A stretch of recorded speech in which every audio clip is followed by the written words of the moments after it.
Good morning. We are in Paris. Hey, Kelly. How are you, Sarah? I'm good. For those who are just joining, I'm Sara Gross, host of the Women's Performance Podcast, which you are likely listening to or watching on YouTube. Hello, YouTube people. I hope you enjoyed our intro sequence. If you're listening on the podcast, head over to YouTube and watch our amazing intro sequence. It's so fun. I feel like you have to tell people Sarah's dressed up as a baguette. Well, we think it's a baguette. and Kelly O'Mara, my lovely co-host. Yes, we are reporting from Paris on the Olympics right now. We're finally here. I feel like it's been such a buildup. It has. I feel the most prepared this year, largely because of the podcast we've been recording. So, you mean prepared for the Olympics? Prepared, like in terms of, in a lot of years, the Olympics just, and maybe this is true for some other people, like it's sort of like, oh, it started. Quick, turn on the TV. You know what I mean? And so when we did a podcast together 8 years ago, right? Oh yeah. And I felt like I was really in the know about all things. So you're an educated viewer this year. Yes, and it's largely because of you, our amazing Olympic reporter. Sarah also, so she got here yesterday. We got here on Saturday. We had to come further. We needed like a whole day to like catch up on jet lag. You guys have been doing awesome, by the way, on the jet lag. Side note. So we landed and our Airbnb was within a security zone, which means that they had shut down the roads for the cycling time trial, which was like on the corner. So we landed, had to walk really far from where the Uber was not allowed to get in anymore, and then just like wandered down and watched the time trial, like right out our front door. That's amazing. It was okay. Before we talk about the time trial, which obviously we're going to talk about because you want to talk about French security. I want to just note how good a job I did of choosing an amazing Paris apartment.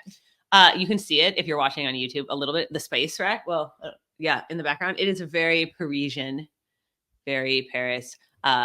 Sarah's living out her Emily in Paris. I wanted a little Emily in Paris moment, and I get it when I like open the window and we're here in our little Parisian street, and there's like cafes and boulangeries and all kinds of things. Just there you go, just below us. So very happy. I do think probably a lot of people came to there's something like record number of tickets have been sold, 8.6 million or something like that, and it's like they expect like 10 million people to come or something. And I feel like a lot of people were just like, I could go to Paris. I could live out my Parisian fantasy. I was not the only one. Is that what you're saying? It's record attendance. I didn't know that. I don't know that they don't have all these attendance numbers yet, but they did sell the most tickets ever, which obviously that's just sort of like, if you have bigger stadiums, you'll sell more tickets, of course. True. But we have seen like rugby yesterday had record attendance for a women's rugby game. It was like 60,000 or 16. I can't remember. It was a lot. Yeah. And we have the first gender equal games. So that's fun too. Yeah. Which I always am like, I'm always curious about, like, did they count every woman and every man to make sure it's equal? Oh, is it like precise? Yeah. There's a lot. I feel like we could do a whole episode on this because honestly, I think there's something to like, because I know like in the 90s, they decided they wanted to create gender parity and they like went after it. And then they only started to like let new sports in that could like build into gender parity with them. So like you had to have, if you wanted to be a new sport in the Olympic Games, you had to prove that you had like develop the women's side of the sport like across the world. Right. You had to like show that it was like both. They weren't letting in like just American football. Right. Although now we have flag football in LA, but whatever. But flag football is actually growing. Yeah. It's a big women's sport. Yeah. Right. So like to that point. But then I feel like there's got to be this thing where, and maybe you know about this, Kelly, and this is the first time Kelly's hearing this. She was not prepped to answer this question, but like that there's some countries, for example, like if you like, I know that like some countries like Saudi Arabia, for example, came under pressure to develop their women's sports side. So like, do you think that there's some countries that have to make up for like some countries that have a more developed that have to have like more women here because other countries have less women? Yeah. Like, well, that's what I've been wondering about that math wise in terms of the country aspect, but also the like, okay, there are only 12 women's soccer teams that qualify and there are 16 men's teams. So if it's equal, that means there's more women in some other event, which is like, let's say artistic swimming, I believe is all women still, even though it's technically co-ed this year. So like, where is this getting made up? And that's where I got really down this hole of like, what do we actually mean? Did someone count all the women? Where are the women coming from? Like, there's a lot of, because I was thinking of it from a country's point of view, but also you're right. From that sports by sport point of view, there's going to be some sports that have better developed women's. I did hear this is also the first Olympics where like all the events are like not equal, but like everyone, like women and men are doing the same events as opposed to, like There's been little like holdouts forever where like we didn't add this specific style of fencing until 2012 for women. Right. We didn't add like apparently this was the first year that the men and women raced the same distance in the cycling TT. Right. So back to the time trial. Right. So the time trial that you witnessed when you first got here with your luggage rolling down the street outside of. So it was the first time the men and women raced. Previously, the women raced shorter, right? And which is like kind of funny because they did them back to back. So you're like, so what did they do before? They had the women go and then they like put up more barricades and had the men go. Like, because obviously now they just did the same course. It makes it easier for the organizers. Right. High five. Yes. But yeah, so it was raining. I think everyone who saw the opening ceremonies saw it was raining during the opening ceremonies. When we landed on Saturday, it was still raining. And so we walked out in the rain, and I walked out kind of as it was starting, and we are staying closer to the finish. So there were no cyclists by us yet because they hadn't made it far. And there was like nobody out at first because it was like raining and there's nobody on course. And you're like, so I was a little nervous. I was actually like, we saw your Instagram story. Are there going to be fans?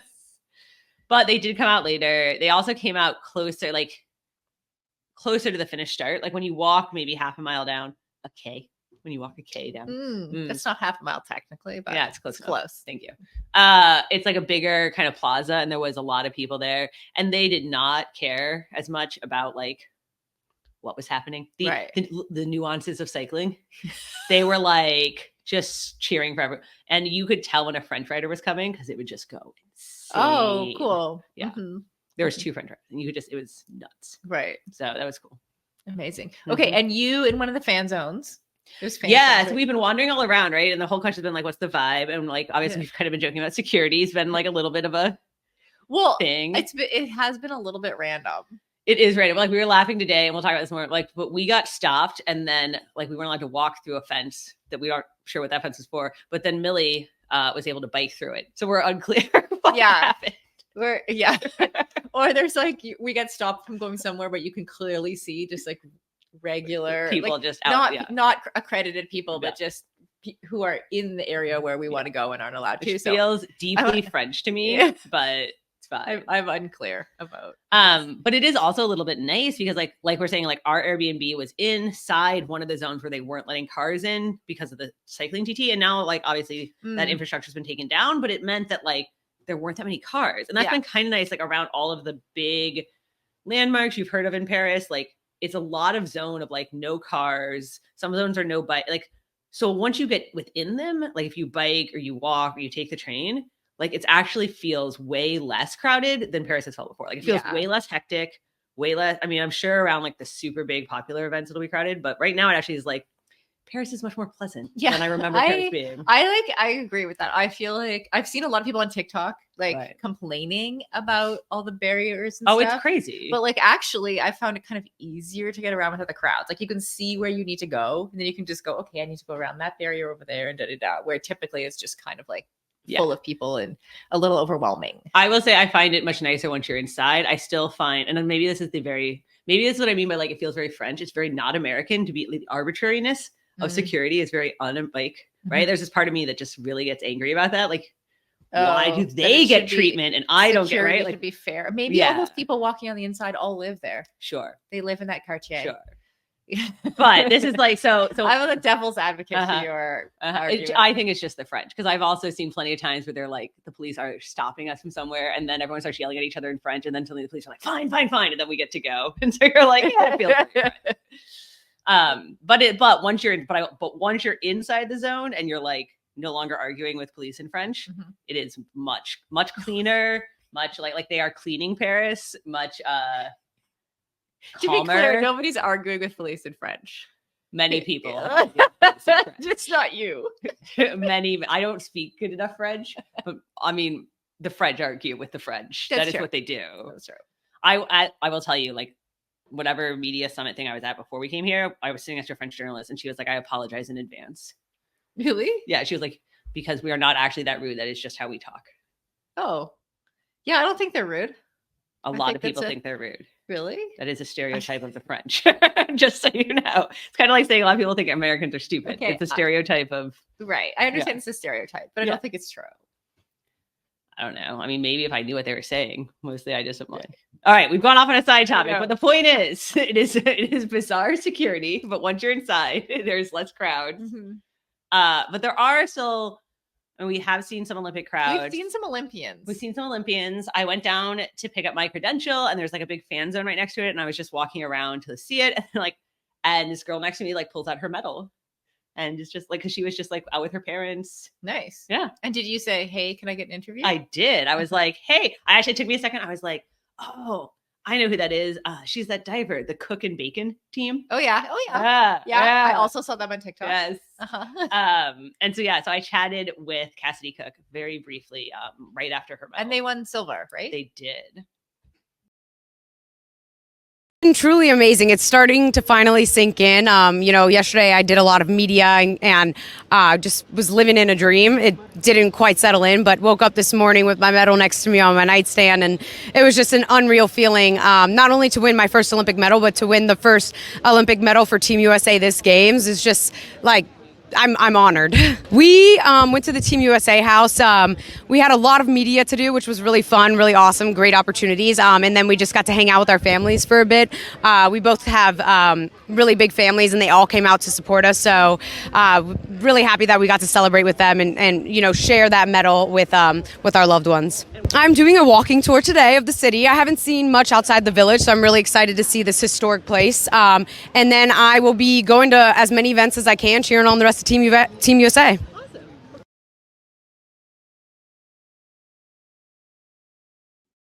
Cool. Well, Kelly, that was fun that you got to bump into her. Did she say anything to you off mic? She was like, who are you? What are you doing? No, she was with her family, and they were doing this walking tour. I do think it's funny. Like, I've talked to, I think you've talked to like Olympians over the years for different stories.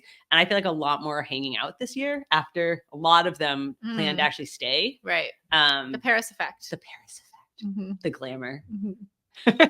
Totally. So that was really cool. And then we did see some more athletes in passing this morning because they were still warming up for their event. I feel like we saw a lot of Olympians this morning and just didn't recognize them. Yeah, that's true. You know what I mean? Like there were a lot of like athletic people out jogging. I was, but then you're also like, when I was landed in the airport, I'm pretty sure there was this American, possibly rugby player, whatever, on my flight. And you're kind of looking, you're like, you seem too athletic and in too much Team USA gear to not be at the Olympics. But that might be projections. Yeah. This morning, though, we went down to the swim fam. That's why we saw so many Olympians. The swim fam. Which is where the athletes... How would you describe it? It's where like the athletes have a chance to swim on the course ahead of time. Yes. It was so basically it's triathlon swim practice. And the whole thing though was that like swim practice got canceled yesterday because of high bacteria levels. And then we thought like, okay, we'll get it done today. Got canceled again this morning. Canceled again today. Oh, and so the triathlon, the men's is tomorrow, Tuesday. Women's is Wednesday morning. And everyone's very nervous. Yeah. Okay. Kelly, can you give us a cold notes? I mean, I think a lot of people are just like vaguely aware, like me, that like there might be some bacteria in the Seine because there was quite a lot of excrement dumped into it at some stage. But like, can you just give us the cold notes of like what's going on? Yeah, so like they have spent, what is it, like 1.5 billion or something like that to clean up the Seine. 1.5 billion. Yeah. And everyone's like, oh my God, that's ridiculous. But then as the mayor, I went to this press conference with the mayor and I see they pointed out, or deputy mayor, that's not just like, oh, for the Olympics. That's like, hey, we probably should have cleaned this up a while ago. Right. We probably should have been saving money by dumping our sewage in the Seine. Right. So like this is a long-term project, but basically the Olympics gave them a deadline. And the problem is that for years and years, some houses and boat were literally dumping sewage straight into the Seine. Yeah. So literally when they started this cleaning up project in the last 10 years, they had to go and connect thousands of houses upriver to the sewage system. Right. And like to be like, not to throw Paris under the bus. Like no. It's totally like a lot of places that are like, we have the same challenge in Victoria, right? Where at some stage at recent stages, we were like dumping our sewage into the water. Right. So I think a lot of places on the water like did that or still do that or trying to find a path out of a better way to treat your sewage. So like in the Bay Area, the problem was like the houseboats. A lot of those are not connected to the sewage system. So that was also a problem here. They had to connect a couple hundred houseboats to the sewage system. So that was one of the first big steps, was just like, let's not dump our sewage straight into the water anymore. And then the second step is kind of like this other thing that I think a lot of people have heard about and been a little confused about, but it's that the system here is really old. This is, again, really common in older cities. And that meant that when the system for sewage, like when you flush your toilet, is the same system that collects rainwater. So when it rains really, really heavy, it just goes into the sewers and then they overflow. And then they overflow all that sewage into the river. So even though it wasn't dumping directly, it was overflowing. So then they also had to build this massive basin to catch all the rainwater so that it wouldn't overflow. Right. There was a lot of work. Yeah. So first it was like getting all the houses to connect the sewer system. Then it was making sure it didn't overflow. And then it was actually cleaning, like bringing all the treatment plants, really like getting like better treatment so that the water that is going in is even more treated and cleaner. So they've really made a big effort. It's something like there used to only be like 3 kinds of fish in the river, and now there's like 36. Oh, yeah. So, it's definitely improved. And not sounds just, like you learned a lot. I learned a lot at this press conference. We talked extensively about the history and culture of the river and its effects. I would have loved this. I wish I had been there. But so like the obsession is about whether or not the swim events are going to happen, which is the triathlon and the open water swimming. But I think it's like important to note that like this is actually important for the city as well. Right. Like they are going to open up beaches for actual public swimming next summer. Oh, cool. After they like finish up, it's not just the bacteria. They have to also make sure boats aren't going to hit people. Right. Like get that sorted. Yeah. And I think, I think another important thing, very important thing to note is that like, even though like the swim familiarization was canceled yesterday, Millie on our team still caught like video of people swimming in the Seine. So it's like, it's an interesting thing because there are very clear technical European standards on what the bacteria levels have to be. And so you would think like, okay, if it's below that, they're just not going to swim. I think they're going to swim. Right. Like they swam in Rio. Yeah. They swam in Tokyo. We had the same kind of like mass hysteria about these concerns around Rio and Tokyo. The European standards are obviously stricter than Rio, but I still think they're going to swim. Right. And this, like, I mean, we had the same thing. Like, remember the games in Sydney and the sharks? And everybody was like, how are they going to keep the sharks out of the bay? And then they did with like some sonar guns or something. I will also say, and I was telling you this when we were walking down there this morning, and we talked about this on our, if you're listening on the Feisty Try feed, you know this. We talked about this on our If We Were Writing podcast. One of our co-hosts on that was in the London Olympics, and she used to do the French Grand Prix races, which are these like pro series here. And she was like, oh yeah, we swim in the Seine. We swam French Grand Prix. So it's been triathlons. Right. It's happened before. And nobody was like freaking out. Right. So it's kind of like, it's an interesting, you're like, okay. Yeah. Everything gets heightened around the Olympics. And then like news needs stories and they feed themselves. Like it's, I get it. So I really much think, and the other problem is that it does get worse with rain. It did rain Friday and Saturday. By the time the races come around, we'll have had enough days of dry. The backup dates, if they have to reschedule, are this Thursday and Friday, and it's supposed to rain again Wednesday night and Thursday. So it's actually like worse. It's actually better if we can get it in now. Yeah. So I think they're going to make it happen. It's going to happen. I know I've said this so confidently to so many people that now if it doesn't, I will probably lose a lot of money. I know. And I have like, anyone who's messaged me who's been like, is the triathlon going to happen? And I'm like, yes. I've just been like channeling your 100%. Confidence. Like Kelly said it will. Therefore, I will say all the athletes also think it will. They're like, stop asking us. It's going to happen. Yeah. They're actually like, do you know how gross the water is we've swum in other places? Yeah. Well, exactly. Like that's my reaction as someone who's raced a lot of triathlons with like very sketchy swim conditions under like various different circumstances, whether it's like waves, weather, water quality, etc. And so like, I'm just like, it always goes ahead with the elite race. Yeah. All right. So I know we're going to have some picks and some things, but should we take an ad break first before we make our picks? So you have to stay tuned for our picks.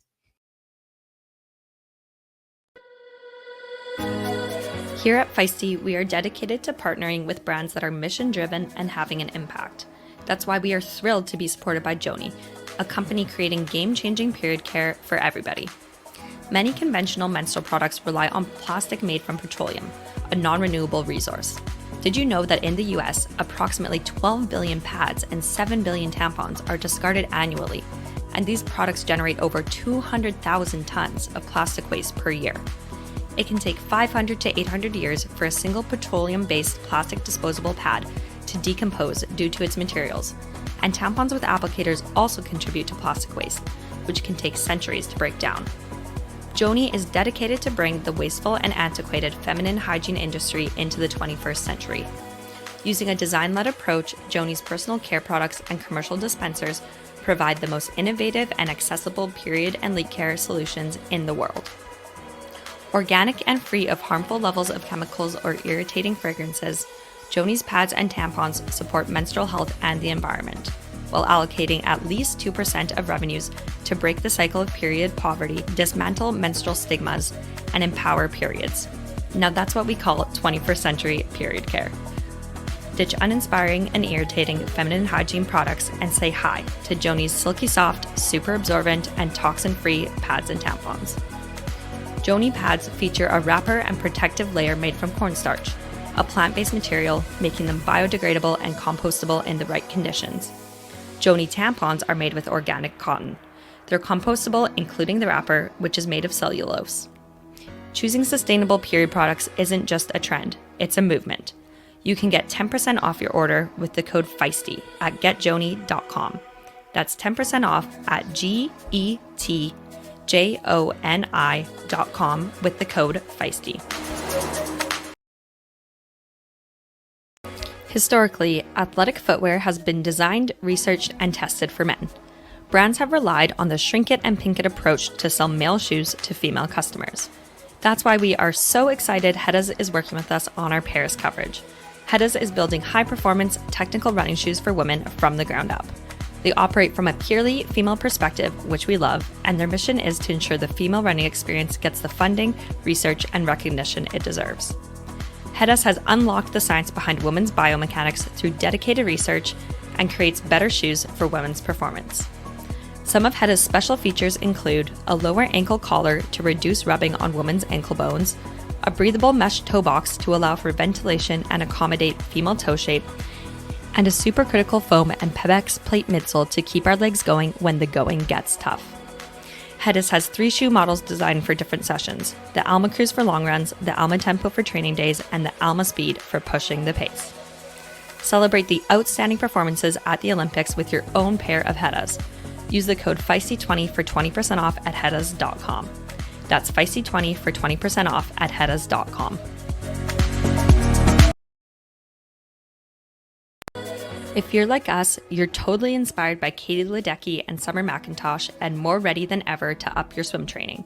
So let's take a minute to talk about hair and skincare for swimmers. You've probably asked yourself questions like, how can I keep my hair healthy and hydrated as a swimmer? How can I avoid my skin feeling itchy and dry after being in the pool? And how can I get rid of those pesky goggle marks around my eyes? Enter TryHard. TryHard has pre- and post-swim solutions designed to reduce the absorption of pool and ocean chemicals into your hair and skin. We love using TryHard's pre- and post-swim conditioner before and after every swim to keep our hair feeling great. TryHard also has a bunch of other products useful for swimmers, like their pre- and post-swim eye gel, which totally works for getting rid of those pesky goggle marks and puffy eye feeling, while providing hydration and a cooling effect. TryHard products are vegan, dermatologically tested, and packaged in recycled plastic. Whether you're swimming in the pool, the ocean, or maybe even the Seine, take care of your hair and skin with TryHard. Use the code FEISTYGAMES for 22% off site-wide at tryhard.co. Plus, you'll get an extra 5% off during sales on top of the already discounted price. That's Feisty Games for 22% off at tryhard.co. All right, Sarah. It's like this is the funny thing about when you're at an event, and I feel like this happened when we were in Kona. Like you don't actually see that much of the events, like what's going on sometimes. Right. That's definitely been our experience, especially like in a triathlon where you're like, but this is the Olympic Games. Right. We can go and sit in stands. We can go and stands. But like if I was at home, I would just be sitting and watching TV for like 10 hours a day. Yeah, you would see everything if you were at home. Although you have been watching some stuff. Right. You have been now, taking it in, right, Kelly? Yeah. So now I've been having to like pick and choose like which things and hearing from different people who are at events, and obviously we're going to events. Mm-hmm. But it's been a little harder to follow. So I have had some like favorite moments so far. Okay. Mm-hmm. You want to hear? Shoot. Share what they are. Okay. I mean, the Pauline Ferrand-Prévot winning the mountain bike race yesterday. She's a French rider, won on French soil. And I mean, she's epic. I can't even remember how many world championships he's had in road and mountain bike. Multiple. Like, it's insane. And she just she had a bad race in Tokyo. So she just didn't have an Olympic medal yet. And to win here, I also saw the video of her at the France house last night after. Oh. And they were just going nuts for her. It was crazy. Oh, I love that. Yeah. So that was really, really cool. Good favorite moment. Favorite moment. The swimming's been pretty good. I know we're going to swimming tonight. We'll talk about that in a second. Ooh. It's been interesting. The Australians are really dominating the US. I know it's this whole rivalry. Yeah. And so that's been a little disappointing, I have to say, to see my Americans not coming through. But the Americans are back in soccer. This is my big. Oh, the U.S. women's soccer team. They are back on top. They won 3-0. They won 4-1 against Germany. Right. We have tickets to the final. So I'm fingers crossed. Our Canadian teams. Well, it's mired in controversy. got off to a rough start. We were laughing about the whole drone controversy because so if you haven't been paying attention, Canada got in trouble for flying an unauthorized drone over a rival's practice. And I was just laughing because if this was an American controversy, one person would have resigned and we would have been like, too bad, that's it. And the Canadians are like, we are so sorry. We are ashamed. Everyone is going to resign. I don't even know what happened there. Was it a joke? Why were they doing that? No, they wanted the secret intel. They really did. Yeah, that really was the intention. Yeah. It was not a joke. No. Wow. Okay. That's why you're ashamed. We're Canadian. We are. I am. So, but I'm like, is it a joke? Do Canadians really do that? Okay. Okay. Other favorite moments, Kelly. But yeah, so the women's soccer team is huge for me. I love them, and I'm really excited. They have a new coach, they have a new lineup, and it's funny to me because I was talking to somebody, and I was like, the coach has literally only been there for 4 games so far, and they're better already. What did she do? Tell them to just play better. How do you change a team that quickly? You know what I mean? But I think that, sometimes we've seen this when teams or individuals change coaches. Sometimes you get this surge of energy around the change, just you're looking forward to the change. And then if the coach is kind of I don't know, is a good coach and a good motivator, it's not necessarily what they're doing, but just the energy around the change. And she did change I feel the that's probably what's happening. And I'm sure yes, they've been running more combo play, but it is kind of funny. I think she maybe was just pull it together. And they were like, yes, ma'am. Yes. So that's been great. And of course, Simone Biles is back. We love her. It's really nice to see her she seems, I don't even want to say happier because she does, but she also seems like she gives 0 Fs. Right. Yeah. Yeah. Ella and I were laughing earlier about how there's there was someone had done, I know you would probably know, someone had done one of Simone Biles' moves, and now it's called the Biles 1 because she's made so many original moves in gymnastics that they have to number them. So I think we're now onto the Biles 4. Yeah, that's coming up. That's there's crazy. A whole argument that some of her moves are actually undervalued for how hard they are because the scoring team they don't want to encourage other athletes to try them and get injured. And so there's been this well, Simone, why are you still doing these moves if you're not earning all the points? And she's like, because I fucking can. Right. Why not? Yeah. So we of course we love her. We could not get tickets to that because they were highly impacted. Right. But we did get tickets to lots of other things. So what are you looking forward to? Oh gosh. Okay. I am looking forward to the women's triathlon on Wednesday morning. Of course. Even though I'm a little out of the loop on the triathlon thing and not super invested anymore, but I definitely still pretty invested. Still my sport at the end of the day. And I'm still super stoked to see the women race. Yeah, no, that's true. And I you're I don't know as many people personally anymore. They're not my friends racing anymore. So I really am rooting for my friends, but but I'm happy to root for people I don't know also.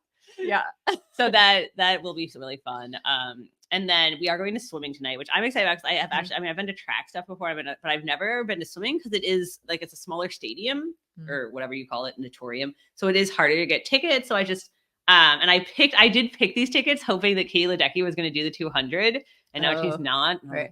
But we are going to see the 400 IM. The 400 IM is my favorite. Yeah, so that'll be something. And then I did just get us tickets for rugby tomorrow, rugby finals. So that'll be pretty cool. Mm-hmm. Never watched rugby sevens. I haven't either. Not live. So there you go. So it's amazing. So, and what we're going to do is everything that we watch, we're going to bring you all the recaps and updates and all the exciting things that happen right here on the podcast. So make sure you tune in tomorrow and the day after until the end of the games. Until the end. Until August 11th. And if you want picks and what to watch and kind of this all summed up, we are sending out a daily newsletter each morning that you can get if you're part of the Women's Sports Fan Club. You can follow us on Instagram for kind of some more... If you want to see baguettes in France, at Feisty_media, we do have 2 baguette costumes, and we are around Paris, doing stuff in baguette costumes. So it's fun. So stay tuned, and we'll be bringing you all of the feisty French flavor from Paris.